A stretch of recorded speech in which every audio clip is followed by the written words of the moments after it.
You ever seen a ghost? Been abducted? Heard your name whispered from the other room when you're all alone? No, you say? Me either. But if you're like me, you're still fascinated by the paranormal. It seems everyone else has had an experience, and you want to believe it all. So why doesn't it happen to us? What does it all mean? How does it work? Is any of it real? Welcome to Paranorm Girl, a show that will attempt to answer these questions by taking the paranormal completely apart in search of proof. I'm not a blind believer, nor a hardened skeptic. I'm just looking for answers and willing to accept what I find. What's spooky with you? Rest, stop, glitch. All right, this isn't too wild, but it happened nearly a year ago, and I still think about it from time to time. Last fall, I was on a 12-hour drive leaving from New England. Maybe just an hour of the trip cut through Connecticut. If you've ever driven through, you might know that instead of taking random exits to get gas, food, etc., Connecticut has sort of state-run, rest stops every so often down the interstate that are all pretty much identical, with gas pumps, bathrooms, and restaurants all in the same spot. I needed gas, so I pulled off at one, and I decided to run in to grab some food first. My first choice was Burger King, but I noticed none of the people working there were wearing masks.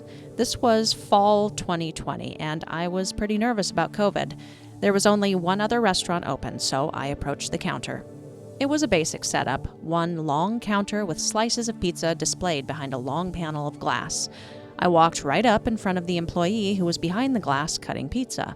I waited a few minutes for them to notice me. We were only about 2 feet apart from each other, facing each other directly. They didn't seem like they were going to notice me, which wasn't weird. I know people can be really focused on tasks and not notice their surroundings. So I said, "Hello," but they didn't even look up at me.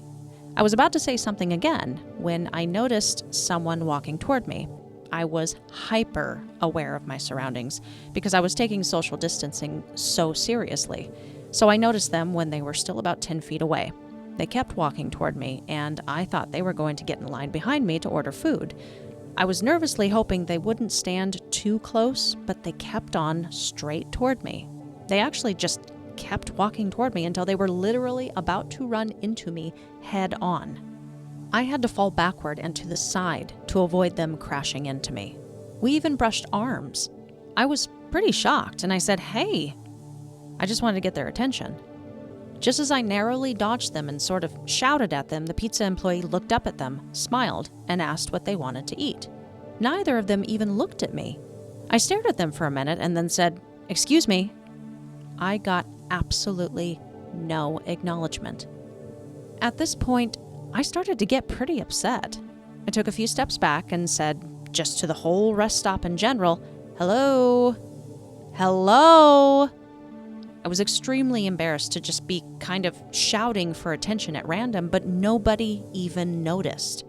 There were a few families right next to me in line for Burger King and headed to the bathrooms, but not a single person looked at me.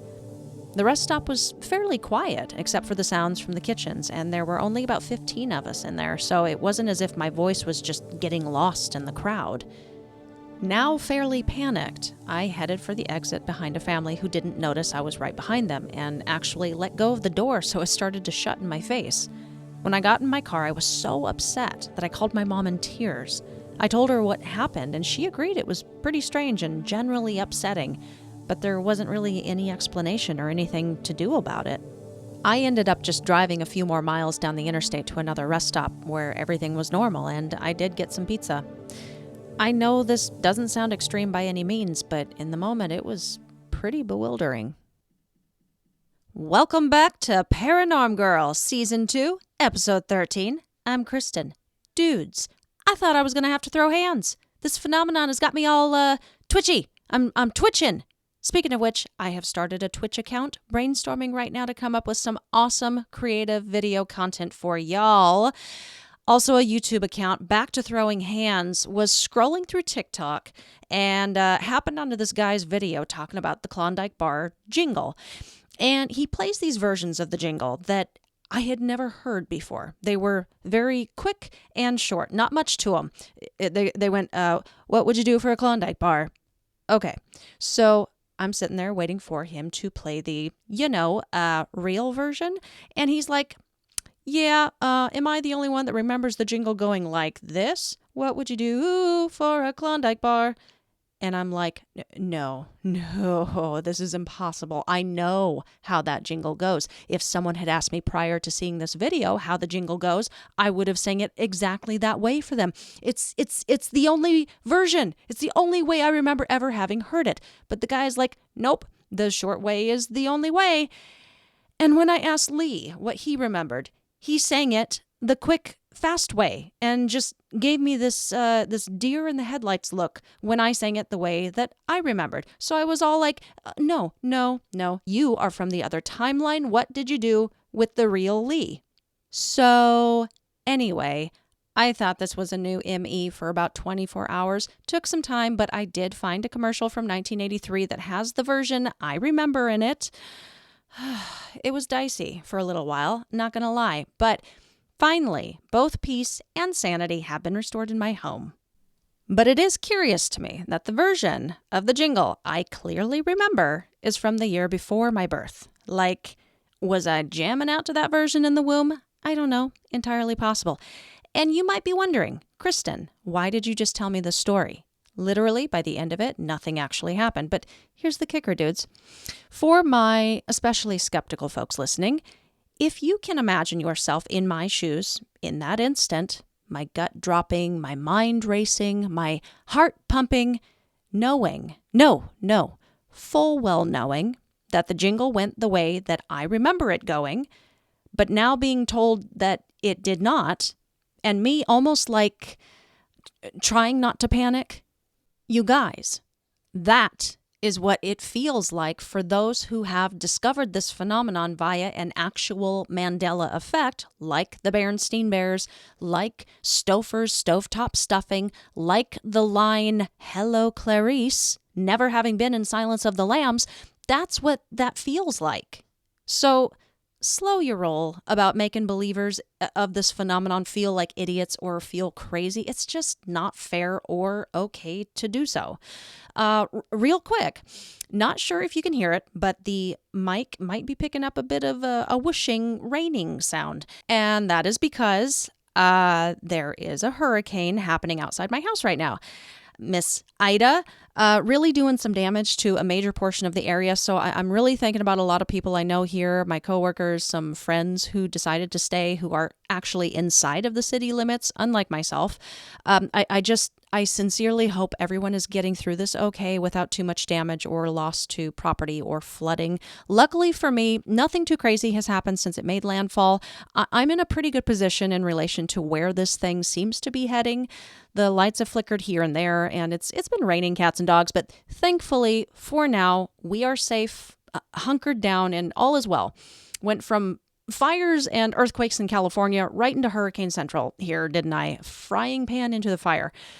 And for those who are curious, we were actually going to evacuate, but unfortunately, due to the massive amount of animals we have in tow, we had to make a last-minute decision on whether to try to find other options or stay and stick it out. And, based on the models we had been watching last night, we felt pretty confident we would be okay staying in our area. So there you go. Last year, we got hit with Zeta. I don't even remember what it was called. And I recall that one being a lot scarier than this one has been so far. That bad bitch went right over us and just knocked us around something good. 0 out of 5 stars, would not recommend. All right, on to the show. What is on the docket for today? Mandela Effect Residue. So, the definition for ME residue is surprisingly not all that easy to find online. So here is my definition from what I understand. In short, it's the proof that at least at one time, the Mandela effect that you remember intimately to be true, but no longer is, was. And if you're just starting out with this stuff and are like me, you're all like, yeah, but isn't that the deal with the Mandela effect? You can't actually prove its validity because there is no proof. Not so fast, friends. This is where residue comes in. ME residue is a concept that there is real life and currently existing proof supporting the memories that so many people are having. For instance, if you were to ask most anyone right now where the Statue of Liberty is located, they will tell you that it is on Liberty Island. But a ton of people, myself included, remember having learned that Lady Liberty was out at the end of Ellis Island. And if you were to Google Statue of Liberty Mandela Effect Residue, there's this picture that will begin popping up. One of the videos that discusses it over on YouTube, and I will link it below, he talks about the original website this photo had been located was timefreezephotos.com. Unfortunately, that site is no longer up, but we can still see the photo clearly in this video. And we learn a little backstory about it. He talks about the original poster of the photo having developed old film in his private darkroom and posting them on his website. He says the developer liked historical pictures, but especially the ones of New York City. One of the ones he posted was of the Statue of Liberty off in the distance, standing tall and proud at the very front of what appears to be Ellis Island. Please check the link out below. Many would say that this is real residue, real proof that at one time on another timeline in another reality that has now melded into this one, that the statue was in fact on Ellis Island. However, there's a more logical explanation for this photo: perspective. Upon reading the comments for this video, one viewer does pose this as a possible explanation after doing some rather impressive online detective work. The commenter notes that in the name of the photo on the website, it only says it was taken from New Jersey. If one looks at Google Maps, you can find the general area the picture would have been taken from, and if you go to street level view, you can see Ellis Island and the statue in the distance. However, I personally had a tough time getting it to line up in order for it to appear to be on Ellis Island like it was in the photo. Also, the size of the statue is much smaller in street view compared to the much bigger, aka closer statue in the residue photo.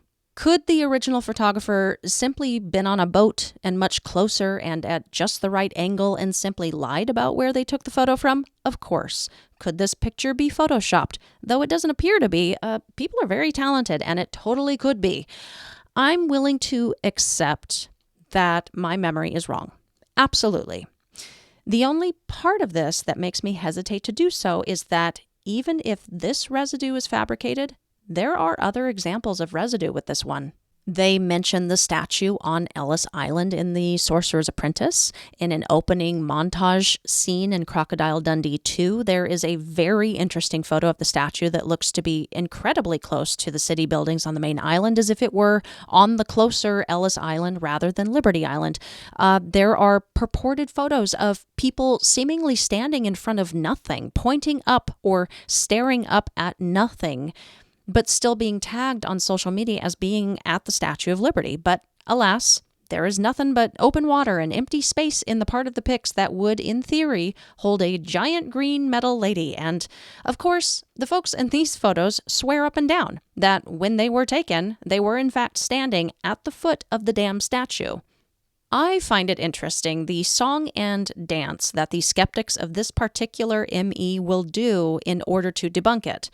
While I am not totally convinced one way or the other, real ME with residue or a matter of perspective when shooting film or taking photos, y'all know I don't like people shutting down conversations that need to be had, and I think this is one of them. It's big enough a phenomenon and important enough to thousands of people, literally on an emotional level, that we need to be able to talk about this stuff without being labeled crazy conspiracy theorists or Looney Tunes. Looney Tunes. Plenty of residue with that one. And while we are on the subject of cartoons, come to find out, we are not finished talking about Tinkerbell. She's involved in a double Mandela effect. Apparently, there is supposed to be a space between Tinker and Belle, and that it's always been this way. However, there are so many examples of residue on this one that it's almost absurd to argue it any other way. For anyone interested in peeping that yourself, or if you have a keen interest in the concept of ME residue, check out the Flickr link I've posted below. If you ever want to feel less cray-cray in the bray-bray, jump on here and search the effect. This is a good way to confirm for yourself that you, at the very least, are remembering something that you saw in a magazine or a television advert at one time. This account has taken it upon themselves to collect and store all of the photo evidence they can find on any of the ME residues and proof of these alternate memories. Just when I think I've heard all of these things or the craziest of them, I come across a site like this. Are you guys aware that Nobody Does It Like Sarah Lee is actually Nobody Doesn't Like Sarah Lee? What? Like, why, Mandela Effect? Why? You can also find some great residue groups over on Facebook. There's groups on there for everything nowadays, of course, but I joined a couple of the ME-specific groups and have really appreciated the open-minded, no bully zones, and supportive feel of these online spaces. Like, they are there to share, to learn, to educate, and anyone trying to come up in that space to downplay or troll is definitely not actively allowed or encouraged to stay. I dig it and appreciate being able to learn everything Mandela Effect in a welcoming atmosphere. Reddit also has some fantastic threads, both on ME and its residue and proof. This online space is not so much of a safe space, though, so just be forewarned that you will be made to feel like an idiot with a bad memory. All right, so I'm going to run through a few residues I've just come across in this most recent research, as I've already basically got the rest of the season sketched out, so there won't really be any opportunity to talk about these at any length anywhere else, but I still wanted to give them an honorable mention somewhere. So here they are. There is an ME of the VW logo. If you look at it, you can clearly see a space between the V and the W in the design. This is constant throughout its evolution since the early 1900s. However, people remember a version of it not containing the space. The V and the W are connected at their middle points, as in the bottom point of the V and the middle upper point of the W.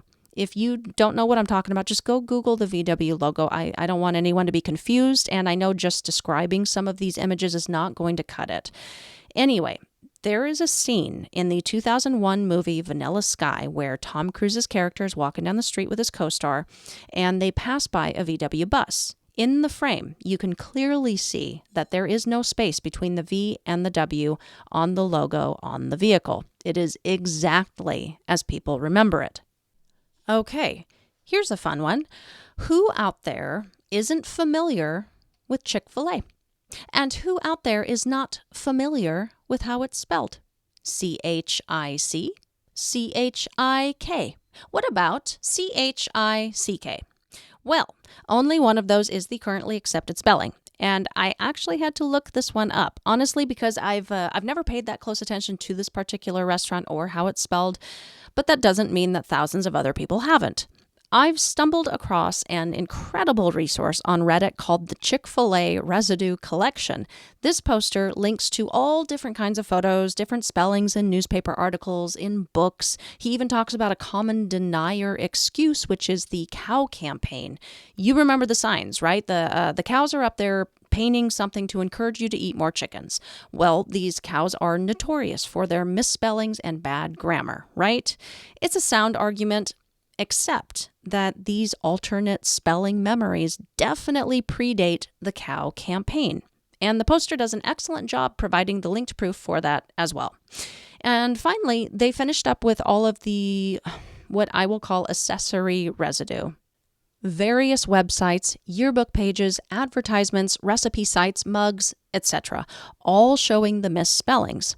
If you have any desire to dive down an ME rabbit hole today, please go check out this collection on Reddit.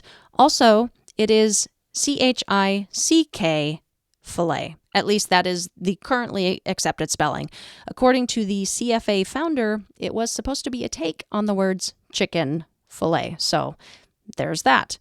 The poster clearly has a good grasp on this particular ME and took the necessary time and effort to compile such an incredibly extensive collection of residue. And this is just one Mandela effect of thousands. Here's another one with a ton of residue. Anyone remember Rodin's sculpture, The Thinker? Does anyone else remember it with his forehead resting on his fist? It's fascinating and bizarre, the fact that so many remember this one. Like, his pose could have been anything, right? Why only this possibility? And it's such a strange, uncomfortable pose, too. Have you tried it yourself? Why would anyone sit thinking that way? Anyway, the residue for this one is very interesting and is quite extensive. Aside from the photos people have taken of themselves posing directly in front of the thinker, but in the hand to forehead pose in direct contradiction to the statue they are literally right in front of, in 1906, playwright Bernard Shaw had a photograph taken of him doing his impersonation of the famous statue the day it was revealed to the public. Doesn't need to be said, of course, as this is what we are talking about, but yes, he is forehead to fist. Now, Mr. Shaw, who is arguably one of the all-time great playwrights, he's famous, he's an intellectual. Could he really have misremembered the pose of the statue he was specifically imitating on the very date it was unveiled? Perhaps he was doing it distinctly different for some reason, some artistic purpose. Or was he perfectly impersonating said statue and it just had not been Mandela'd yet? There are numerous residues of this one in books. In a novel by Deirdre Martin, Gemma feigned the pose of the thinker, putting her fist to her forehead. From a novel by John Clark, Uli flexed his muscles like Popeye, and Siggy adopted the thinker's pose, forehead resting on clenched fist. From a novel by Michael O'Brien, he rested his forehead in his hand like Rodin's thinker and closed his eyes. And this one is interesting in a self-care guide put out by Kaiser Permanente. Extended periods of the thinker's pose, resting your forehead on your upright fist or arm. In 1972, French comic writer and illustrator Albert Uderzo drew his interpretation of the thinker. Same thing in his cartoon, fist to forehead. But why pay attention to any of that malarkey? It's all happenstance, coincidence. Let's just look to the sculptor himself, see what he has to say. What makes my thinker think is that he thinks not only with his brain, but with knitted brow, his distended nostrils and compressed lips, but with every muscle of his arms, back, and legs, with his clenched fist and gripping toes. Clenched fist, you say? Not the slack, open hand that currently resides beneath your thinker's chin? And to wrap up this part, I came across something really interesting. I hadn't heard this about the whole thinker ME, but apparently, round about 2019, everyone was freaking out on Mandela Effect threads and forums because they were convinced that the thinker had always had his hand on his chin, but people were claiming that no, it had changed from chin to forehead. One person commented on their personal experience at that time, saying they thought that was strange, as they had always thought his fist had been on his chin, and claims that they even went to Google Images to verify. Sure enough, there's the thinker with his forehead resting on his fist. She says she was able to shrug it off at that time as having been mistaken the whole time. However, she claims that about a month later, she had come back to the original online conversation on Reddit to check it out, and everyone was then losing it because the thinker had once again changed his position. He was back to chin on hand. She confirmed this with a quick Google image search, and sure enough, this is an interesting ME occurrence, the flip-flop of realities.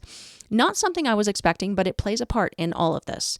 And the thinker is not the only example of it. These flip-flops occur frequently and seem to be increasing as we move forward. As I mentioned in the previous episode, we will be speaking more on this later. So, what makes these quote-unquote memories different as opposed to us learning that we were just wrong and accepting that and moving on? Why can't we just agree, oh, Chick-fil-A, I guess I'll just move forward spelling it correctly now, no harm done. Or, crud, Bernstein is spelled with an A? I was misremembering. That does seem like the most logical conclusion. What is it that just won't allow all of these people to let it slide as a false memory? I can speak from personal experience as to why I can't just let it go. Because I do have false memories. Things that I thought happened when I was a kid or happened in a certain way, and somewhere along the line, someone from my family or a friend has corrected me. And you know what? Yeah, sometimes I get a little defensive. I'll stand my ground on something.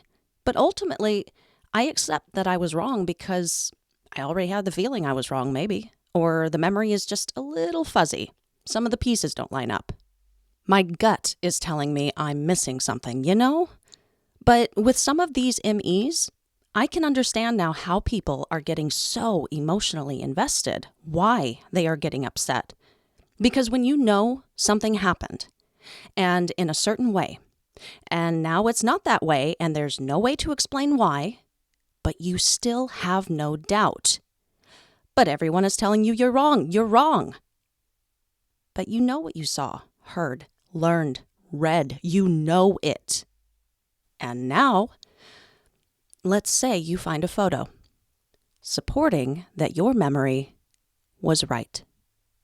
Yeah, it's upsetting.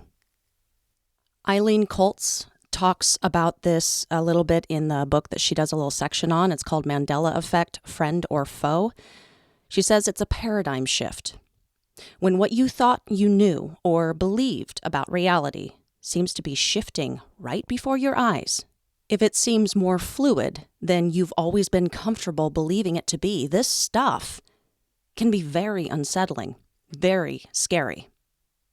I appreciate the angle the author takes pretty early on in her work, though, about looking at it a little differently, that maybe it's not something to be afraid of. She even ventures a theory that we, mass human consciousness, the hive mind, is the reason behind these changes, that it's mind over matter, baby. And we'll certainly talk more about that soon enough as well. Have you personally been affected by the paranormal and want to tell your story? Send it over to paranormgirlpod@gmail.com.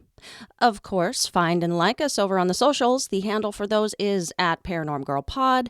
And if you're loving this lesson thus far and want to share in the gift of education, tell your friends, tell your family about the Paranorm Girl podcast. It's the loving thing to do, nay, the right thing to do. And now that we have reached the end of today's lesson, let's wrap it all up with a final note. So, what does this all mean? What does the presence of residue mean for this phenomenon? And what does it mean to the skeptics who really do believe every single one of these occurrences can be explained? Is residue actual proof? Is it the stepping stone we need to piece it all together? Or is it proof only of confused people of years past and their inability to spell correctly in their published advertisements? Is the residue itself in old ads and commercials and excerpts from books the reason that so many of us have these altered memories to begin with? Or are they hints of a lost alternate reality, a place that some of us still remember? Human memory is imperfect. It's not infallible. No one is arguing this. But I keep going back to what Rob Shelsky said in his book, False Memories Are Real. But how can so many people be getting it wrong and all in the same way? It's a simple question, but a good one. There's something interesting that happens, too, that I think we should be aware of as we continue. And it happens when a person is first introduced to ME. I thought I was the only one to notice this. Come to find out, it's actually quite common. Cognitive dissonance. As Vanessa Vaugh states in her section of Friend or Foe, the responses to the introduction of Mandela Effect can range from fearful, shocked, and interested to apathetic and unresponsive. Many dismiss the phenomenon, laughing it off, while others become angry upon hearing about it. Cognitive dissonance is the mental discomfort that an individual experiences when they are faced with information that contradicts ingrained belief systems. Now, so far, I'm still riding the fine line between skepticism and belief. But I personally received a 92% grade on the Are You Mandela Affected quiz at alteredmemories.com. I recommend taking it if you're curious at all. So, yes, you best believe I'm on board to learn more and at the very least, learn what could be the cause of all of this. The residue I've seen so far piques my interest, keeps me involved, but I can imagine the level of cognitive dissonance a staunch skeptic might encounter, that heart-racing doubt, when your idea of the safe sense of reality you have built around you starts sliding around, sliding away. Might be too hard of a concept to handle for some. So definitely don't force this stuff on anyone else, and you may find you have to walk away yourself, and that is totally okay. If, however, you choose to continue learning this with me, I only ask you to be aware that others can get angry over it, and that it can feel rather uncomfortable for you too. That is all. But change never comes easy, does it? And there's still quite a bit more ground to cover with this one. The phenomenon is not so inconsequential as some make it out to be. The changes themselves may be small, but the Mandela Effect stretches far and wide. And this kind of stuff changes people. It would change you too, to realize there was even a sliver of a chance that reality as you know it is not reality as you know it. Stay safe, y'all. Keep the nightlight on and sleep with one eye open.